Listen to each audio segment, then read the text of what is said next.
Sol Radio en otra emisión especial desde España. Hoy con 3 figuras del cine argentino que participaron en la última edición del Festival Internacional de Cine de San Sebastián. Marcelo Subioto, ganador del premio a la mejor interpretación protagónica por Juan. Lucía Cuenzo, que tuvo la premier mundial de su nueva película Los Impactados, y Esteban Vigliardi, protagonista de La Práctica, de Martín Rechman, también exhibida en San Sebastián. Vamos con estas 3 entrevistas exclusivas.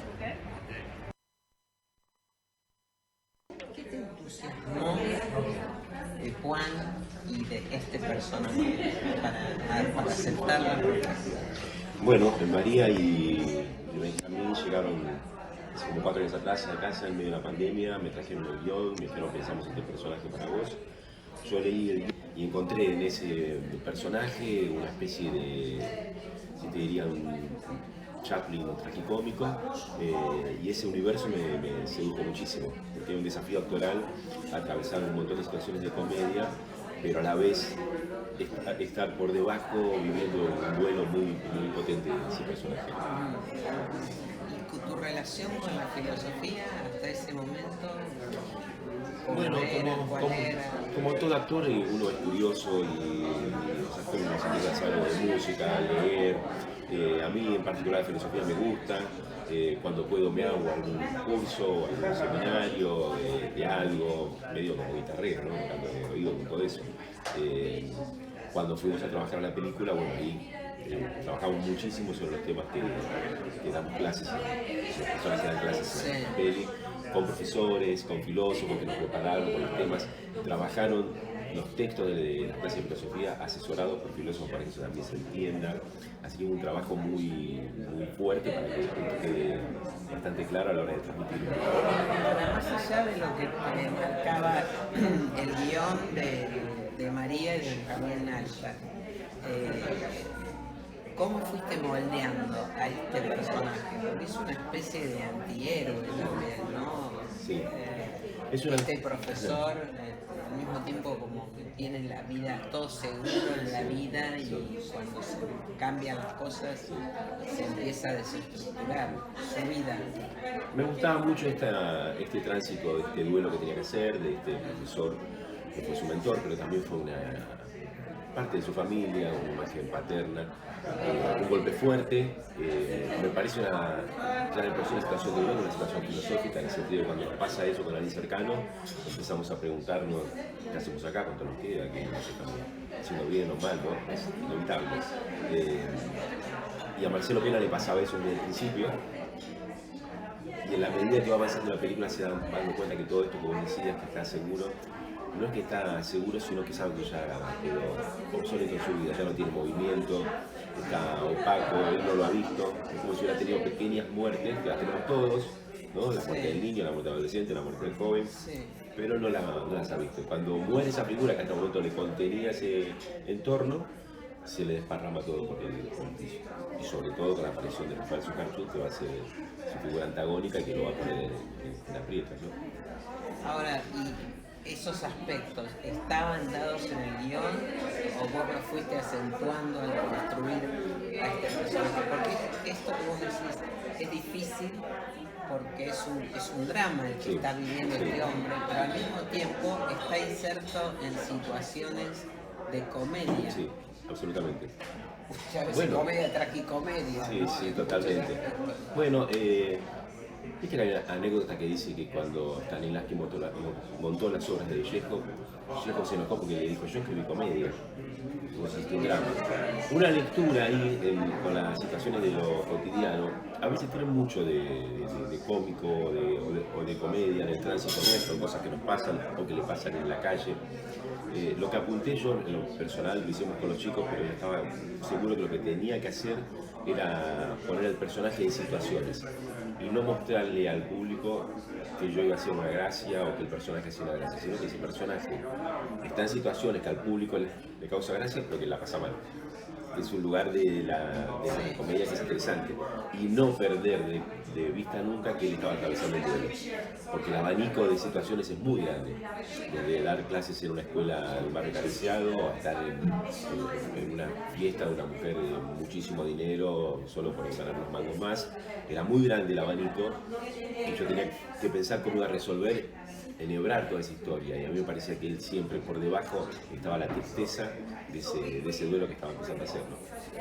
Ahora, la película en un punto tiene algo de profético, diría yo, que es cuando, bueno, no vamos a spoilear, sí. ¿no es cierto?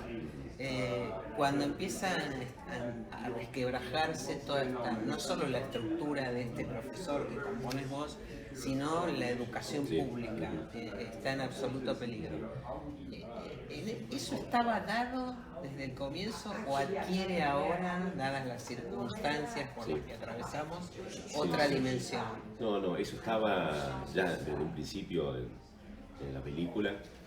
Y digamos que lo que le sucede a la película es que la realidad la captura en ese momento. No es que la película se propone contar algo que hoy estamos atravesando, sino que en el momento del estreno estamos en una situación que la película está contando hace 5 o 6 años atrás, ese tono profético que decís. Cuando lo vimos dijimos, che, ojo, a ver si estamos haciendo tiempo que pasa, ¿no?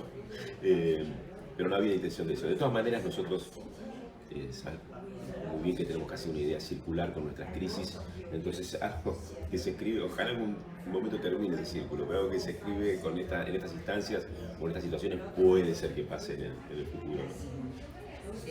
Vos hay unas 2 escenas, creo que son, si mal no recuerdo, que estás practicando yoga. Sí. ¿Vos practicabas yoga antes de llegar a la película? No. Ellos tenían la idea de ponerlo a este personaje en situaciones un poco particulares. Una de ellas es que, no sé si practica yoga, pero simplemente lee haciendo una parada de cabeza. Y querían darle ese toque extrañado, del cual los personajes alrededor nadie se hace cargo, ¿viste? Que está el hijo, no ven ahí haciendo ningún problema, el padre le da revés, entonces se relaja. Es una forma de encontrar dentro de las torpezas que él tiene en relación con el mundo de relajarse, que es esa, ¿no? ¿Y quién te inspiraste en algún personaje en particular para crear estas situaciones? ¿O en alguna, no sé, alguna película, alguna obra? No, observé mucho a los filósofos y docentes de filosofía con los que trabajé. En determinado momento me di cuenta, me estaba tomando clases con ellos, para clases que yo tenía que dar. Los empecé a observar y dije, yo tengo que pensar qué le pasaría a estas personas que me están dando esta clase en las situaciones en las que yo voy a entrar. Y un poquitito me basé en ese universo. Los profesores de filosofía o la gente de filosofía, el mundo académico, tiene sus particularidades. Y uno que es actor y es un observador y va tratando de capturar determinadas particularidades del mundo para poder representarlas. He observado mucho. Y encontré en muchos de estos profesores algunos colores que utilicé para componer a Marcelo Pena. Y en tango, Nieblas del Riachuelo, ahí también tuviste que hacer algún entrenamiento, vos cantás. Yo canto, hago algo de música, como todo actor, ¿no? Uno va desarrollando, aprendiendo técnicas, no soy un cantante, ¿no? El tango estaba desde el principio, lo trabajé por afuera con Karina Antonelli, una actriz y cantante, porque había que cantar la capela.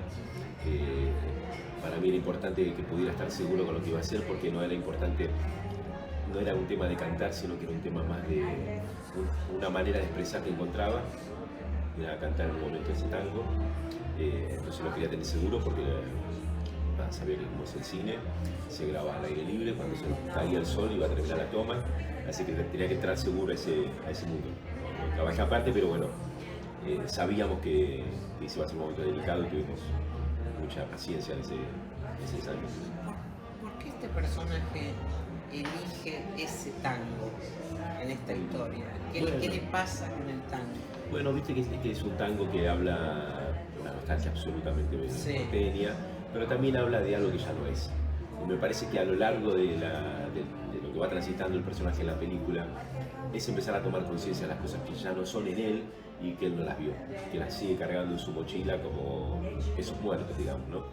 Hay una clase muy linda que él le da, y eso es algo del mundo académico, me parece, pero no se enojen, que tiene que ver con tener un saber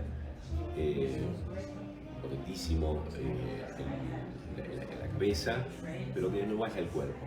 Y él explica a Heidegger a la mujer y le dice existir no es lo mismo que funcionar, sin darse cuenta que él está funcionando y no está existiendo.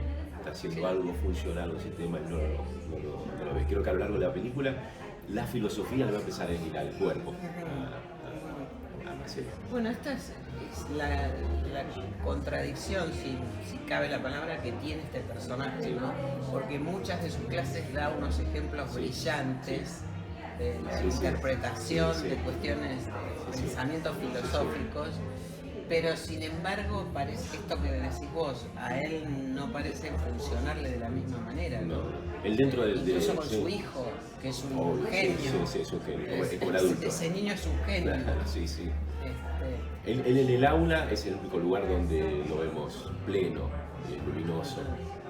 Por eso en la escenita de discusión con su mujer él le dice, el único lugar donde soy algo es apoyo. Pero bueno, pareciera ser que la situación que le toca vivir le invita a pensar si puede ser ese algo en otros lugares. Si no se quedó dormido, quedándose ahí, refugiado, asustado. Y bueno, ahora que viene la amenaza de que por ahí no esté más, que pierda ese concurso y no esté más, bueno, empezar a replantear otras cosas de su vida. Vos pasaste por la experiencia de presentar Juan aquí en el Festival Internacional de Cine de San Sebastián y bueno, ahora la película se va a estrenar en Buenos Aires. ¿Cuál es la universalidad que se encuentra en la historia? Bueno, que descubriste acá, ¿no? Que funciona. No, creo que hay algo de, como lo que te decía antes, de las situaciones de comedia, esas son universales, pasan en la geografía que pasan, ¿no? Los episodios que va teniendo él y que generan mucha gracia en el público, eso es un punto, casi de género te diría. Pero después hay un mundo que tiene que ver con esto que te decía antes, de atravesar ese duelo, y ahí hay algo de lo humano, que cuente de donde se cuente, lo empatiza esté en el país que esté, ¿no? Empatizas con una persona que, bueno, que vos lo vas viendo, cómo se le va desarmando el mundo y cómo lo va angustiando eso, y a su vez lo va mostrando la luz, de a poquito, ¿no? Y eso me parece que es algo que en cualquier lugar del mundo a cualquier persona le va a ocurrir en un momento de su vida. Y es lo que ocurrió aquí en San Sebastián y bueno, ahora entonces en Buenos Aires el 5 de octubre. El 5 de octubre ya arrancan los cines, estamos muy contentos con el estreno acá y muy expectantes con lo que será el estreno de Buenos Aires. Marcelo Subito, muchísimas gracias por esta entrevista. Gracias a vos.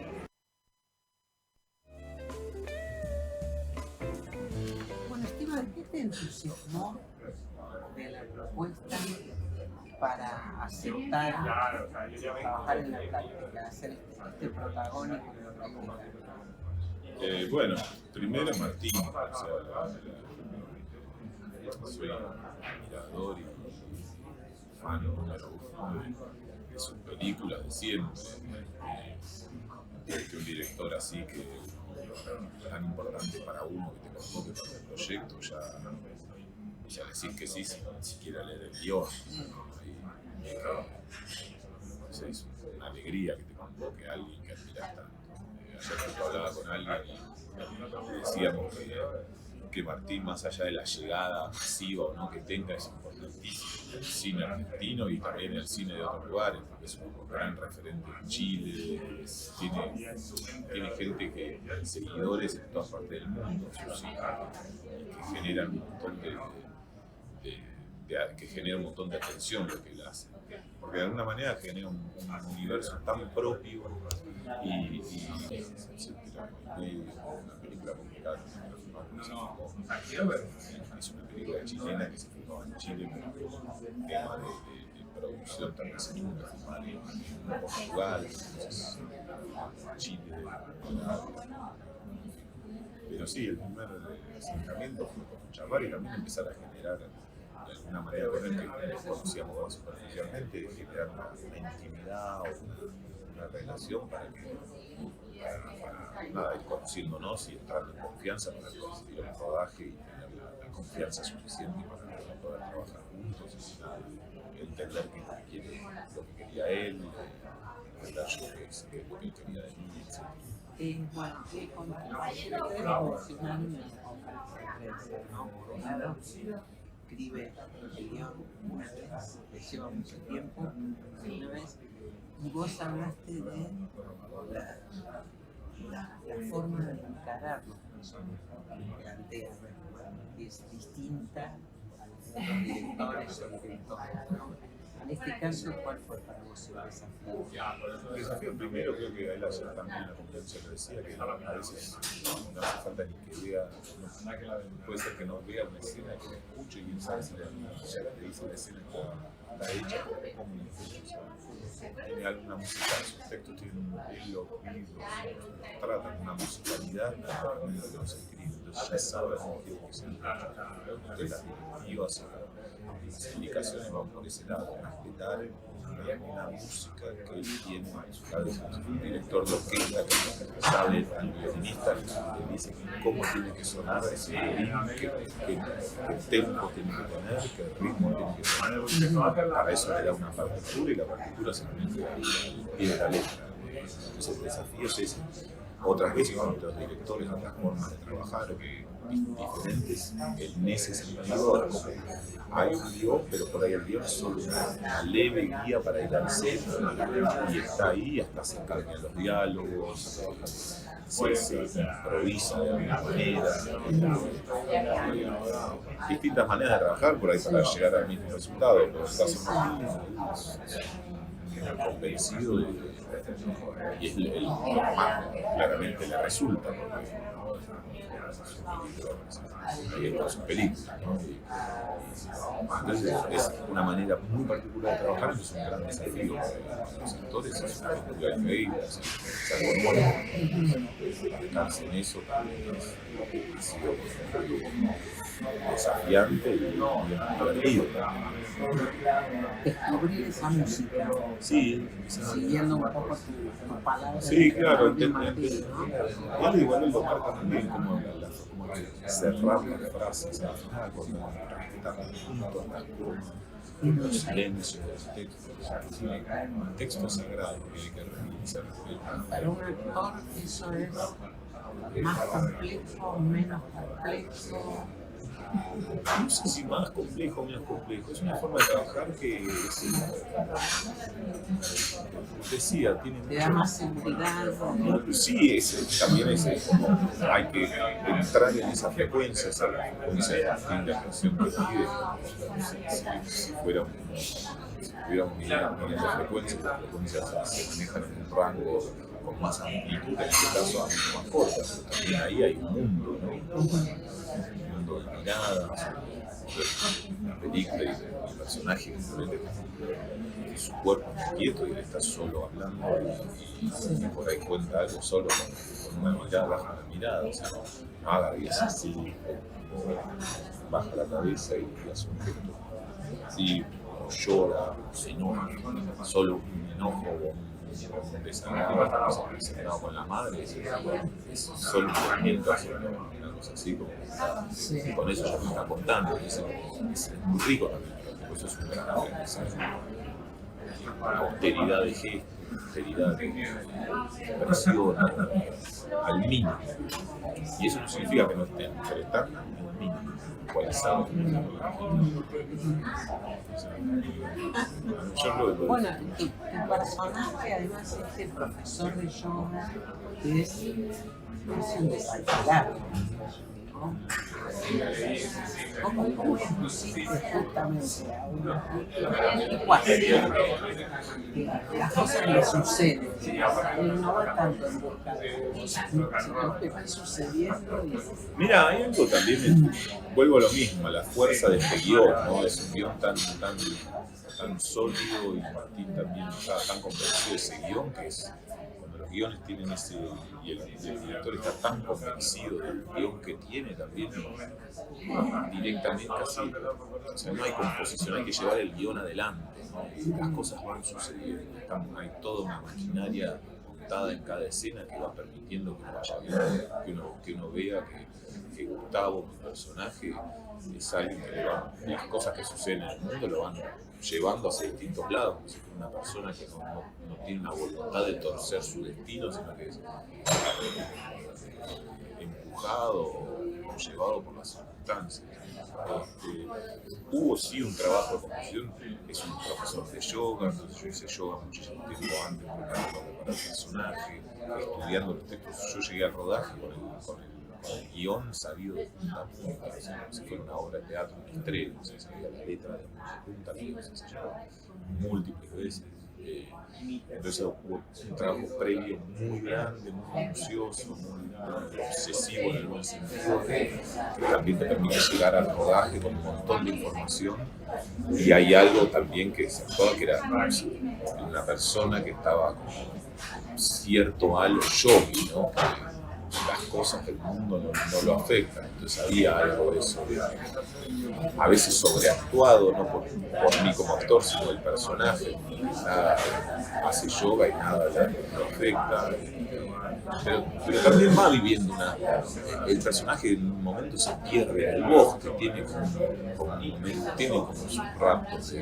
Ahí hay como un quiebre, ¿no? Claro, como un quiebre que no lo ves ni llorar, ni enojado, ni nada, pero lo ves que está perdido, realmente exponiéndose a la naturaleza, y es un plano, esas secuencias hermosas. Para mí la vi ayer por primera vez y era ir el mundo trepando, bajando, durmiendo ahí y termina con la roca que grita, el elemento sobrenatural, ¿no? De la historia, en medio de todo eso le parece tan real y al mismo tiempo es tan artificial, nunca los personajes, ¿no? Son personas artificiales. Claro, sí, muy artificial por ahí, entre comillas, ¿no? Que es la actuación y todo eso, pero van generando un sentido. Porque uno en la película de Martín ayer en la sala se reía porque empatizaba, o sea, y que eso esté logrado. A veces vemos películas o vemos cosas con una naturalidad que uno diría así es como es, y hay una distancia que uno no te pasa nada con eso. Y Martín en ese sentido por eso es un actor que es muy poético y casi teatral su cine, porque inventa una forma actual que en el teatro lo tenemos más permitido. Uno va a ver el teatro y ve personajes o grotescos o histriónicos, personajes que en el cine son muy difíciles de encajar ese tipo de actuación. Pero Martín logra acá como una persona que no venía de entrada, che, esto no está bien actuado, o está de una manera extraña, no entiendo el concepto. Y cuando va avanzando la película, el código lo compra y uno se ríe y uno puede llegar a conmoverse con Gustavo por su situación, a que le genere bronca y le dale, hace algo. Entonces de alguna manera eso que parecía artificial termina transmitiendo casi más que una actuación entre comillas naturalista. Ahora, ayer en un momento hiciste referencia a las comedias, ¿no? ¿El cine argentino necesita más comedias? Yo creo que sí, o sea, yo creo que y bueno, creo que es el caso de Juan también, acá hay muchos, no sé si Freud mismo es alguien que con más humor negro también trabaja la comedia. Creo que somos un país donde el humor somos, o sea, me parece que el humor es muy importante en nuestra cultura, en nuestras relaciones. Vivimos relacionándonos con alguien en Buenos Aires y en toda Argentina, el humor es lo primero que aparece, reírnos de algo, y que el humor sea solo potestad de un humor de otra época, mucho más agresivo para con la mujer, el reírse del otro, las cámaras ocultas, el auge durante las últimas décadas de los bloopers. Claro, ese, no quiero dar nombres, pero ese horror de reírse del otro, qué sé yo, y que empecemos también un montón de gente que es muy sensible, que crea ficciones muy hermosas, no solo a generar el drama, o yo decía de alguna manera, ver la marginalidad o las historias más crudas que existen, y están buenísimos, y hay directores en Argentina que lo hacen muy bien y hacen grandes películas con esos temas, sino también que empieza a haber un humor y este tipo de inteligente, un humor que tenga muy particular, que encima es muy emocionante la función de ayer, que el humor de Martín, que es un humor de Buenos Aires muy particular, que venga a un sitio de Atlántico y en una sala gente sea una función realmente hilarante de una comedia que se pueda transmitir eso, trasciende la frontera y que su humor llega acá y uno lo comprueba, los argentinos y así, son gente graciosa, que generan cosas graciosas con el idioma, con la ironía, también con las cosas en la calle, si vos salís un día a la calle de Buenos Aires alegre y con ganas de bromear, podés bromear con cualquier persona en la calle, cualquier punto, y es aceptado en todo momento. Si le haces un chiste a un cartonero, te lo digo porque yo lo hago, cartonero, a un policía, al colectivero, al cajero del supermercado, a cualquier gente así en la calle, la gente con el humor enseguida, nadie te hace como de qué me estás hablando. Cuando hay humor, cuando haces un chiste, cuando haces una broma, cuando cambias el sentido de algo, enseguida la gente responde de la mejor manera. Y eso creo que es un valor cultural que tenemos. Y llevar toda la ficción, todas las películas, me parece muy Viniste a San Sebastián con 3 películas. Ajá. La práctica y los delincuentes. ¿Cómo evalúas, Rodrigo Moreno, cómo evalúas este momento de tu trayectoria? Bueno, es una alegría enorme porque también es una gran casualidad, porque son 3 proyectos, o sea, digo, más allá del trabajo de años y de fuera, pues son 3 proyectos que los estuve haciendo en los últimos años y convergieron los 3 juntos acá, entonces es una gran casualidad y esa casualidad me da mucha alegría que el trabajo de los últimos 3 o 4 años, esta película fue la de Rodrigo se filmó durante casi 4 años, Argentina el año pasado, filmaba la de Bayona y en el tiempo libre de la de Bayona filmaba la de Martín y terminaba la Gloriosa, las 3 ahí, que en el lapso de 10 días converjan las 3 acá, es milagroso. No, estoy muy contento, y aparte son 3 películas que se representan, me parecen maravillosas, me conmueven, o sea, son películas que quiero que las vean mis amigos, que las vean mi familia, que me representan, o sea, son 3 grandes películas. Entonces, soñando. Esteban, muchísimas gracias por estos minutos y bueno, felicitaciones. Bueno, gracias.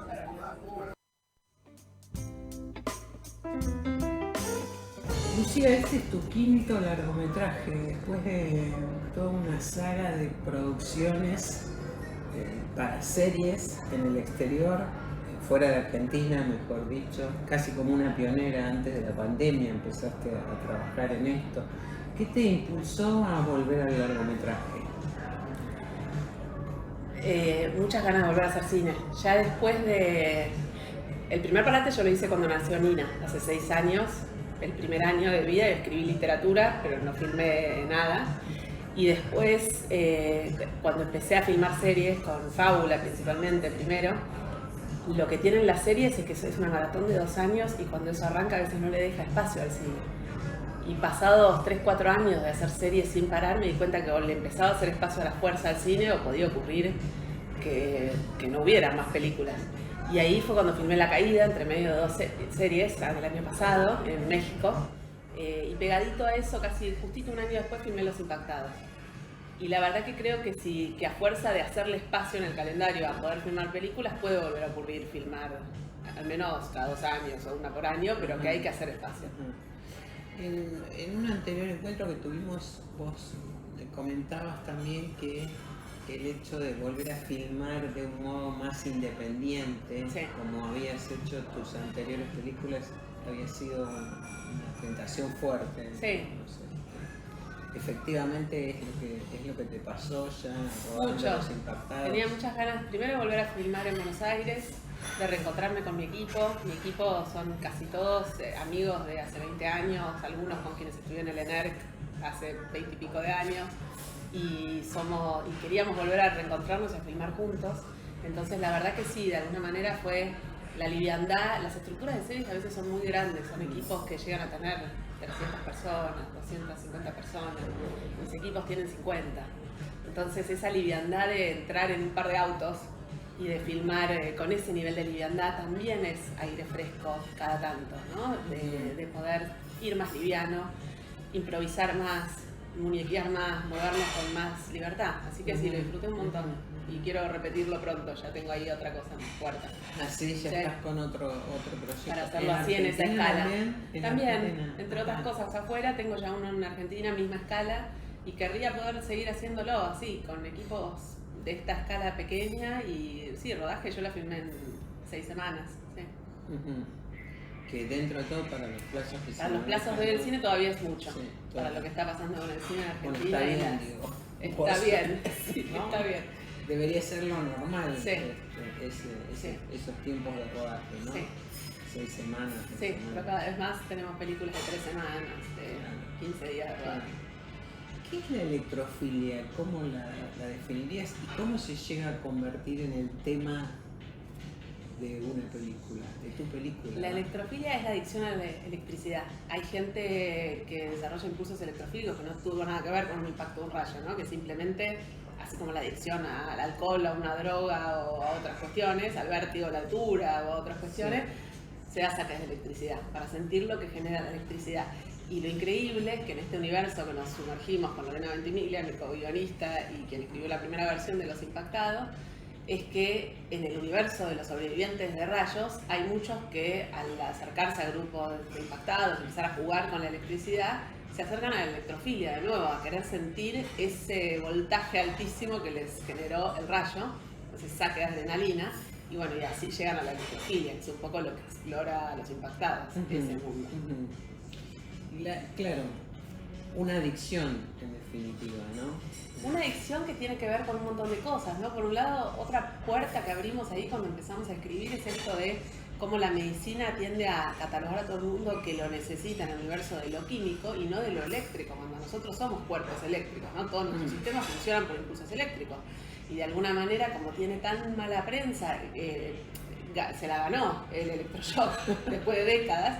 Lo que hoy es la terapia electroconvulsiva, que para algunas cuestiones es muy noble, porque funciona de otra manera, desde ya genera mucho miedo y hasta mucho rechazo. Ujú. Pero ese universo de tratamientos con lo eléctrico también a mí me generaba, como me imantaba, por esto tan poético de alguna manera, que un rayo, que algo tan aleatorio como un rayo que cae de la nada, te golpea, te mata un surco sináptico de neuronas, te reconfigura y cuando te despertás sos otro, porque realmente pensás de otra forma, tenés que aprender a pensar con otros caminos. Me parecía, por un lado, de un preciosismo genético y médico así casi matemático, y por otro lado muy poético en su potencia, ¿no? De reconfiguración sináptica, de lo que pasa en ese momento. Sí. Pero aquí surge una historia de amor Sí, en Los Impactados. sí. De alguna manera lo que le pasa a Ada es que al no reconocerse, al no poder volver a su vida anterior, ella es una veterinaria, está en pareja con otro veterinario, no tiene conexión con todo lo que le está pasando, se siente ajena, abrumada, tiene todo tipo de síntomas extraños, ¿no? Hiperacusia, fotofobia, bueno, está así como enloquecida. Llega este grupo de impactados y ahí está este médico serenópata, que es otro universo. A mí, bueno, se verán mis películas anteriores, hay algo con esta cosa de las disciplinas desconocidas de la medicina, Sí. como en este caso la serenopatía. Yo no sabía ni que existían médicos dedicados a estudiar esto. Ah. Y bueno, esto que cuenta la película no es un invento, es una profesión que existe. O sea que Los Impactados es una ficción, pero también tiene algo de ciencia. Es una ficción Sin que ser se una película alimenta... de ciencia ficción. Totalmente, es un tono extraño, es una película, yo la reconozco como una película rara, que creo que no es necesaria, que es interesante hacer es un tono muy extraño, porque no es ni thriller, podría ser una de ciencia ficción, podría tener algo casi de superhéroes en su relación con la electricidad, pero no la tiene. Entonces era un tono difícil en el sentido de que caminaba por una cornisa que un poquito de más o un poquito de menos la tiraba por un lado que no era lo que buscábamos, pero la verdad es que se alimenta de todas cosas reales, no hay... tal vez el único invento es lo que les pasa al tener sexo, digamos, ¿no? Es eso, ahí le dimos una vuelta de más, pero la verdad que todo el resto, el grupo de impactados, lo que les pasa, salir a buscar la electricidad, está basado en cosas que leímos y en gente que entrevistamos. O sea, vos te fuiste interiorizando sobre esto que era absolutamente desconocido para vos. Intrigadas, llevadas por la curiosidad con Lorena, ¿no? Primero buscamos sobrevivientes de rayos en Buenos Aires, en otros países, los contactamos, grupos de impactados, empezamos a investigar qué hacían cuando salían a buscar tormentas, qué hacían estos médicos. Después nos contactamos con médicos especialistas en terapia electroconvulsiva del FLENI que trabajaron con nosotros. De hecho, actúa en la película. La médica es la cabeza del FLENI de terapia electroconvulsiva y está ahí. Trabajamos con físicos especialistas en electricidad, Alberto Rojo, que también está ahí, también un capo que trabaja en Estados Unidos, que es argentino. Entonces sí, muchos, tirados por la curiosidad, armamos este universo de locura, impactada. De impactados. De impactados. Impactantes. Ahora, el médico, al mismo tiempo, es casi como un mesías, ¿no? Y no digo un curandero, bueno, no está autorizado en definitiva a hacer esas prácticas que él hace.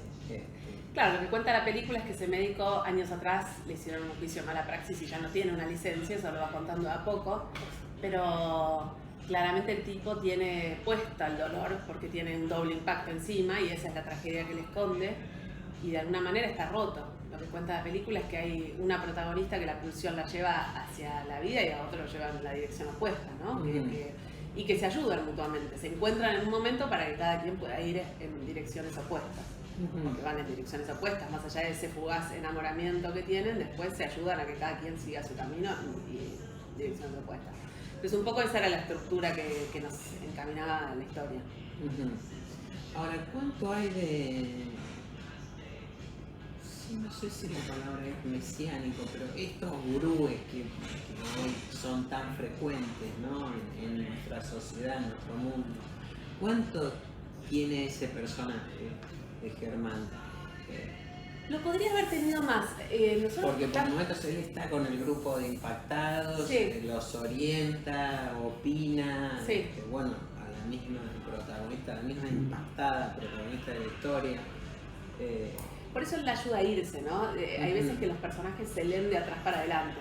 Yo creo que si él se la quedara en la casa en esa tormenta, tal vez casi para llevársela puesta a ella también, como ocurrió con bueno, lo que cuenta la película, otras jóvenes antes, la lectura del personaje sería más psicopática y mesiánica, como vos decís. Pero de alguna manera él la suelta, ¿no? Él le dice, vos andate de acá y seguí con tu vida. Entonces de alguna manera la ayuda en realidad a pegar una vuelta, ¿no? Y a curarse de algo que ya llevaba puesto, que era otra herida, la herida materna, que eso estaba ahí desde el comienzo, ¿no? Una chica que no tiene mamá de muy chiquita, que tiene una menopausia precoz, dejó de maternar, cerró la puerta a la posibilidad de maternar, pero de una manera con la herida ahí. Que eso fue un descubrimiento. Esta película la terminamos de encontrar en la isla de edición, ni en el guión ni en el rodaje. Porque el guión era lineal, el guión empezaba con el impacto y el guión más claramente mandaba al frente el universo de los impactados. Y en realidad yo recuerdo que ya desde los primeros encuentros algunos de los, como te contaba, de los médicos con los que estaban trabajando nos decían, en realidad lo increíble de la electricidad es que al desordenar un circuito sináptico te ayuda a descubrir algo que estaba muy escondido, muy herido y muy oculto. Y tal vez tu película trata sobre otra cosa, me dijo uno de los médicos. Y la verdad es que me acuerdo que en la isla de edición nos empezamos a dar cuenta que la película no era en realidad solamente sobre un impacto, un rayo, sino más bien sobre qué le pasaba a esa persona con ese impacto, ¿no? Qué podía bucear y encontrar y arreglar, y de ahí apareció la línea de la maternidad. Que increíblemente siempre estuvo en el backstory del personaje, esa herida materna estaba, pero no la habíamos filmado, no estaba en el guión, ni la habíamos filmado todas las historias con la madre. Eso fue algo que, entendiendo, viendo la película editada, me acuerdo que un día me desperté y lo llamé a mi editor y después a mi hermano, que es el productor, y le dije, la verdad que hay que filmar lo que está fuera de cuadro, porque en realidad eso es el corazón emocional de la película y no puede no estar. Y ahí hicimos como un pequeño corto que terminamos de incluir en la película y se terminó de armar. Que son los misterios del montaje a veces. Para mí es muy divertido eso. Sí. Mira vos, cómo aparece el corazón. Cómo de la aparece película, a veces. ¿no? Sí. Que bueno, viéndola no se nota para nada, digamos. Parece sí. es que la intención era esa, Sí. ¿no? Llegar a ese punto. Sí.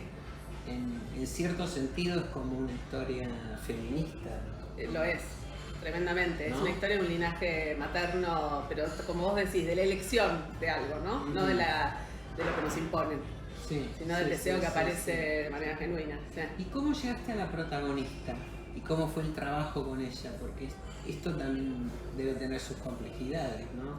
Sí, Mariana Di Girolamo es una actriz chilena fenomenal que yo había conocido en La Jauría. Ella tiene un personaje importante en La Jauría y que de hecho de la primera temporada a la segunda creció muchísimo por el disfrute de verla en el rodaje. Es alguien que no sabes qué toma elegir de lo buenas que son todas sus tomas. Realmente es increíble. Yo recuerdo que Pablo Larraín es la protagonista de Emma. En algún momento me dijo, nunca te vas a topar con una actriz de este talento. Y es fenomenal de lo que es esa chica. Es muy joven y es increíble la carrera que va a tener. Entonces yo no tenía dudas de que quería que fuera ella. No me gustaba en el sentido de que quería una argentina, entonces quería una actriz argentina y trabajaba mucho su acento, que creo que lo hizo muy bien porque no es fácil. Y nos conocemos mucho, tenemos una cercanía enorme, confiamos mutuamente mucho la una en la otra. Ella trabajó mucho con Nico, mi hermano, que es un fotógrafo, porque es un personaje que de mucha desnudez en todo sentido, literal, está desnuda un tercio de la película, y también lo que ella hace, ¿no? que es de mucha exposición y de mucha fragilidad. Pero somos muy amigas.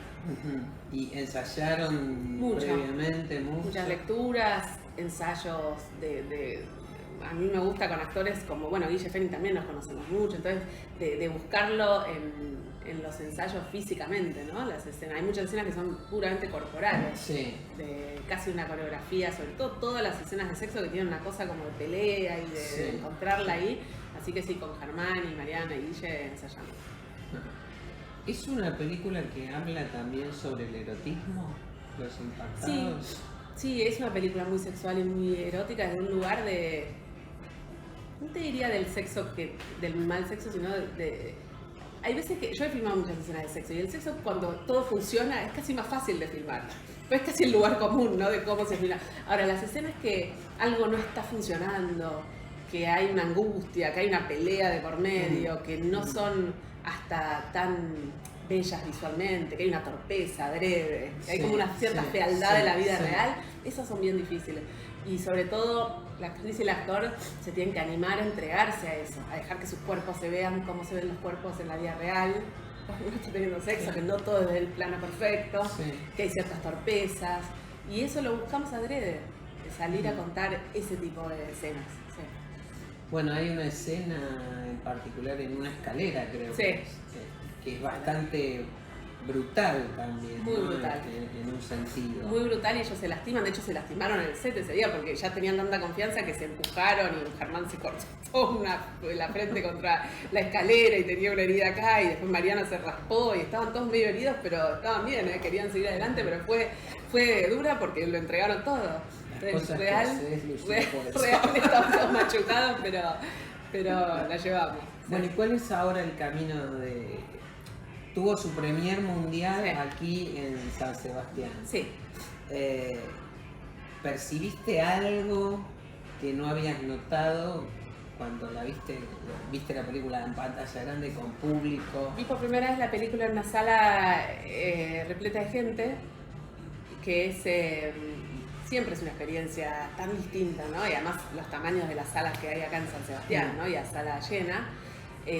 Entonces sí, uno percibe las tensiones, cuando la gente salta porque se pega un susto, cuando comenta algo. Entonces yo estoy muy pendiente de qué se percibe en la sala. Sí. Eso por un lado, creo que sí, que es una película que genera tensión, que genera incomodidad, que transita por lugares incómodos por momentos.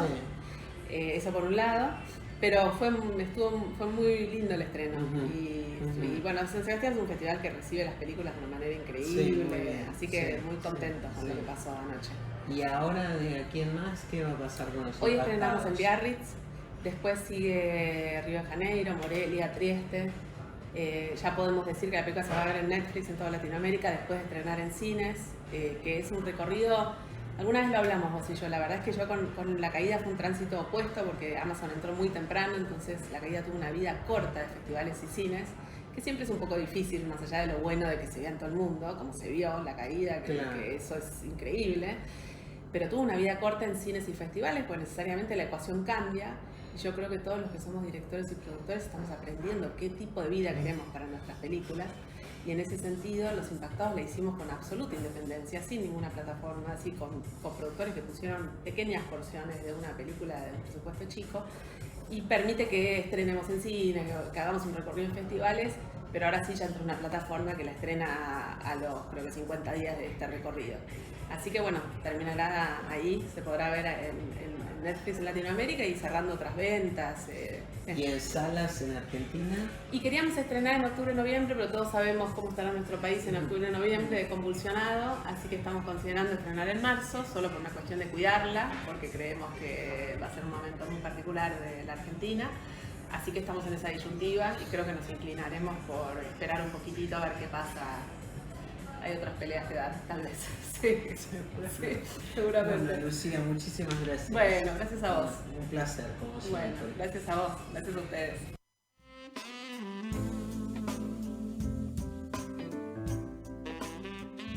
Crónicas de un exilio, el documental codirigido por Micaela Montes Rojas y Pablo Guallar sobre la trayectoria del cineasta Octavio Getino, fue el gran ganador de la 5ª edición del Festival Internacional de Cine de Entre Ríos, el FICER. Obtuvo el premio a la mejor película de la competencia nacional y recibió la estatuilla Ojo Pez que el festival entrega a la película más votada por el público en esta sección. Estamos con Micaela Montes Rojas y Pablo Guallar. Bienvenidos a GPS Audiovisual Radio. ¿Cómo están? Hola, ¿qué tal? ¿Cómo andan? Bueno, Hola Julia, muchas gracias por Hola. el espacio. Muchas No, gracias. muy bienvenidos. ¿Qué los llevó a embarcarse en el proyecto de un documental que aborda el exilio del cineasta Octavio Getino? Linda pregunta. ¿Arranco yo, Mica? Dale. Bueno, la temática del exilio nos parecía una fundamental, primero por ser una faceta un poco inexplorada de su vida. El hecho de que él ya estaba exiliado en Argentina del franquismo, nace en León, en Sí. España, Octavio, y que luego se tiene que volver a exiliar en el 76, perseguido por la dictadura militar, y que luego en Lima, en el año 78, ante el secuestro de su amigo Carlos Maguid, que le había conseguido trabajo en esos días, tiene que hacer un nuevo exilio, un exilio dentro del exilio hacia Huamachuco. Entonces, bueno, sin dudas el hilo conductor de su vida era el exilio. Cuando pude hablar personalmente con él antes de su muerte, el momento que más emocionado estaba era cuando hablaba del exilio y de la separación de sus hijas, que termina siendo el gran eje central del documental. Entonces, bueno, esas son un poquito como las razones que nos llevaron ahí a trabajar esa temática. Ahí, Mica, no sé si querés aportar. ¿Qué sabían, Micaela, de Octavio Getino antes de encarar este documental? Y mira, la verdad es que cualquiera que estudió cine o se interesó en la Mm, temática, Octavio era una materia obligada. Él con sus textos, con sus películas, junto con Pino Solanas, con toda su trayectoria, mm, mínimo de nombre, vos lo nombrás y la gente sabía de qué sí, estabas hablando. Pero la verdad es que cuando decidimos encarar el proyecto es como que nos metimos de lleno. Tipo, me acuerdo que en un momento nosotros armábamos como la hoja de vida con todo lo que había vivido y nosotros como que la teníamos re sabido, pero era como, bueno, ahora hay que contárselo al que no la conoce, al que no sabe nada de Octavio Getino, al espectador que va a ver una película y bueno, se interesa. Así que ajá, era súper interesante, la verdad es que la vida que tuvo y sí. todas sus vivencias, más allá de todo lo que le aportó al cine, es súper interesante. Sí, todo lo que hizo, no solo como cineasta, ¿no? Como teórico, como estudioso, como defensor de la cultura, bueno, montones de cuestiones, como ustedes dicen. ¿Y cómo fue el proceso de elaboración del documental? ¿Cuánto tiempo les demandó? Bueno, el proyecto viene de larga data, así como Mica contaba, yo empecé a estudiar a Octavio en la UBA, en un proyecto de investigación sobre cine de liberación, cine de base, Mm, entonces como que si hablamos de prehistoria, nos remontamos casi al 2008 que lo empiezo a investigar, pero bueno, formalmente se inicia el proyecto quizá 2011-2012, 2011 le hacemos una serie de entrevistas a Octavio, justo antes de que se muera, con un grupo mm, de compañeros que eso fue la base con la cual después trabajamos con Mika en los primeros guiones, que hubo varios, que terminaron siendo bastante distintos a lo que fue el documental. Pero bueno, como todo proceso documental y como la vida misma, a medida que íbamos investigando, hablando, conseguíamos una fotita de acá, un archivito de allá, aparecía el Super 8 familiar, de repente, todo año a año la película se fue enriqueciendo, hasta su estreno en Bafisi, digamos, en el 2021. Entonces ujú, fue un periodo enorme, larguísimo, que nos dio la satisfacción de poder abordar el objeto de estudio de una manera muy íntegra. O sea, hablamos con medio mundo, hasta pudimos entrevistar a Pino. Hubo un par que se nos escaparon porque, bueno, tuvimos la mala suerte, por ejemplo, de Susana, que falleció y no pudimos entrevistarla, o a Fernando Birri, que era otra persona mm, que queríamos entrevistar y que, bueno, no estuvo al alcance, pero sí tuvimos charlas con todo el entorno cercano de Octavio y eso nos hizo llegar con un material muy interesante a la isla de edición. ujú. ¿Y qué documentos o sí, qué documentos aparecieron durante el rodaje que enriquecieron el documental? La verdad es que desde que empezamos la investigación siempre fueron apareciendo algo, desde los archivos de la policía, desde fotos, cassettes, todo eso nos los iban dando las hijas o los hijos, y de a poco iban surgiendo. Y después, la verdad es que todo el tiempo, todo el camino fue estando plagado de cositas. Antes de viajar a Perú, que fue como en lo que nos embarcamos más grande, o sea, realmente fue muy importante el viaje a Perú. Una semana antes, si no me equivoco, el hijo de Susana nos entregó las cartas y la correspondencia que tenían Octavio y Susana en el exilio.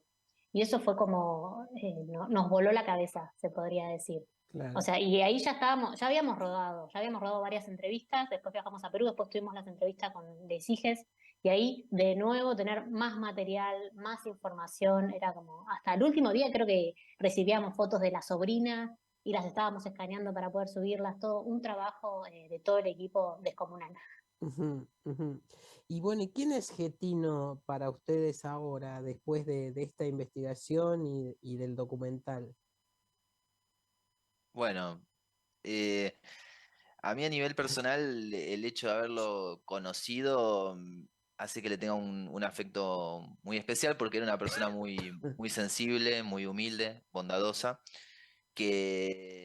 que tuvo una implicación muy fuerte en la historia, digamos, se metió de lleno en la historia Sí, latinoamericana, en la historia sí, argentina con mayúscula porque participó de los grandes o emblemáticos acontecimientos de nuestra historia. Y hasta podemos decir que esas entrevistas que le hacen a Perón en Puerta de Hierro también son fundamentales, así como la Hora de los Hornos que se distribuía de forma clandestina sí. en ciertos cursos de la historia. Entonces, yo creo que es una persona con una influencia enorme en la cultura. Es un ser humano con sus luces y sus sombras, como todos lo somos. Y lo lindo del documental me parece es que muestra esa parte pública tan alabada por la teoría, por la crítica, y muestra también esa parte privada en la cual también una persona que se mete en esas causas latinoamericanas descuida otros lugares, entonces despierta, me parece, lindas reflexiones, universaliza la historia, y creo que ahí, bueno, reside un poco el mérito del documental. Y bueno, ¿y cómo sigue ahora el trayecto del documental? Y bueno, ahora capaz quedará con suerte algún otro festival donde poder proyectar la peli, alguna muestra, y después ya sería el camino del estreno. El estreno y Ujú, empezar a mostrar la peli. Nosotros queremos que se vea, que se dialogue, o sea, las charlas que se generan al terminar la función son súper enriquecedoras para nosotros y nos encanta ponernos a hablar y que después surjan como más dudas, que nos pregunten. La verdad es que está buenísimo que conozcan más de la historia, ¿no? Sí, claro, y semejante personaje además, personalidad diría yo, más que personaje. Octavio Getino era un gran cineasta y una muy, muy buena persona, por otra parte. Esto que ustedes cuentan, sí, lo refleja absolutamente. Micaela Montes Rojas y Pablo Guayar, codirectores de Crónicas de un Exilio, la película ganadora del Quinto Fiser. Muchas gracias por acompañarnos, por estar aquí en GPS Audiovisual Radio y por este documental. Hasta pronto. Muchas gracias, Julia. Muchísimas gracias. Chao, hasta luego.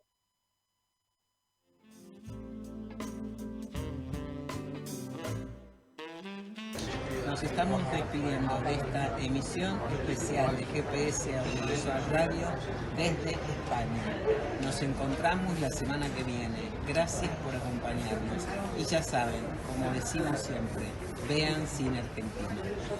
Nos estamos despidiendo de esta emisión especial de GPS Audiovisual Radio desde España. Nos encontramos la semana que viene. Gracias por acompañarnos. Y ya saben, como decimos siempre, vean cine argentino.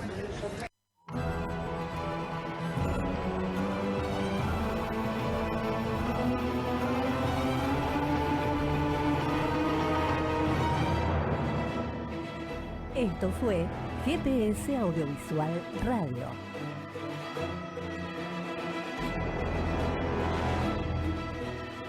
Los esperamos el próximo miércoles a las 19 horas por Radio Tren Topic.